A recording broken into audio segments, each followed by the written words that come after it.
Merhaba, bugün sizlere kışlama ile ilgili basit ve pratik bilgiler vermeye çalışacağım. Kışlama, teknenize sadece antifriz veya yakıt katkısı koymaktan ibaret değildir.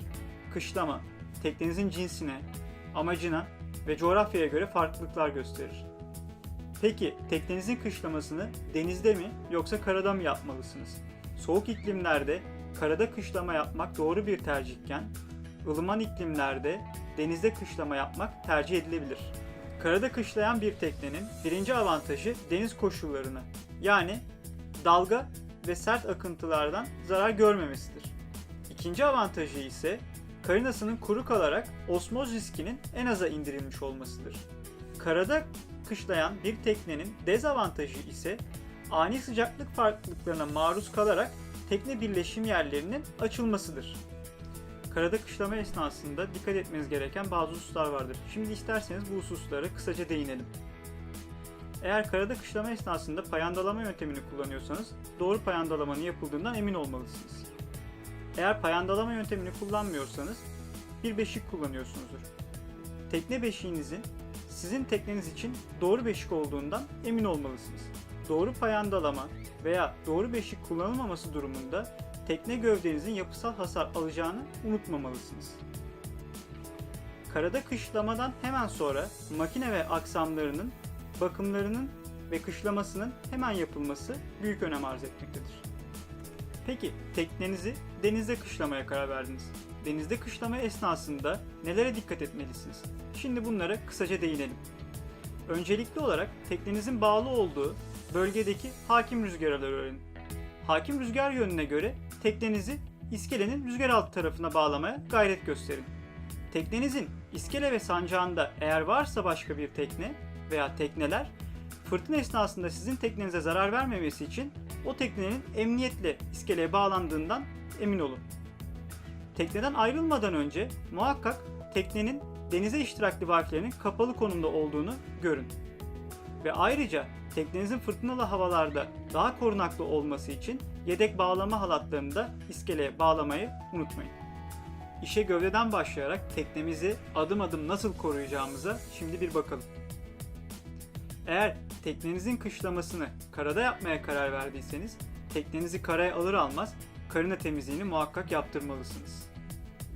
Eğer teknenizin gövdesinde deformasyonlar mevcutsa muhakkak bunları ivedi bir şekilde onartmalısınız. Teknenizin güvertesinde sızdırmaz contaları muhakkak gresleyerek greslediğiniz contaların elastikiyetinin kaybolmamasını sağlamalısınız. Tekne güvertesinin korunabilmesini sağlamak için bir tente sahibi olabilirsiniz.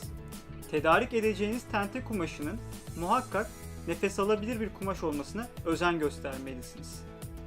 Teknenizdeki pis su ve gri su tanklarının kokudan korunabilmesi amacıyla tatlı su ile doldurmalı ve tankların içine muhakkak koku gidericiler eklemelisiniz. Teknenizden ayrılmadan önce muhakkak bağlantı halatlarını kontrol etmeli, teknenizin emniyetli olduğunu görmelisiniz. Gelelim iç mekanlarda kışlama ile ilgili almanız gereken tedbirlere. Havalandırma iç mekanlar için en önemlisidir. Düzgün havalandırılmayan teknelerde nemle beraber küf oluşumu gözlemlenir. İç mekanlardaki nemi kontrol edebilmek için teknenizin içine nem alıcı tabletler bırakmalısınız. Ayrıca sintinenizi kontrol etmeli, oturma gruplarınızın nemli olmadığından emin olmalısınız. Ahşap yüzeylerinizi koruyabilmek için vernik koruyucu kimyasallardan yararlanmalısınız. Tekneden ayrılmadan önce parakete ve iskandil transdüserlerinizi söküp yerlerine kör tapaları takmalısınız. Sintine pompasını otomatik konuma getirip elektrik panosunda başka herhangi bir cihazın açık konumda olmadığını görmelisiniz. Kışlama esnasında bakımını yapmanız gereken bir ekipmanınız da akülerinizdir. Uzun süre kullanılmayan akülerin ömrü kısadır. Bu maksatla kışlama periyodu boyunca periyodik olarak akülerinizi şarj etmelisiniz. Eğer sulu tip akü kullanıyorsanız akülerinizin sıvısını tamamlamalısınız. Eğer akülerinizin kutup başında oksitlenme meydana geldiyse oksitlenmeyi temizleyerek vazelinlemeli ve akülerinizin kutup başlarını koruma altına almalısınız. Kışlama boyunca diğer ekipmanlarınız gibi makine bakımlarınız da önemlidir.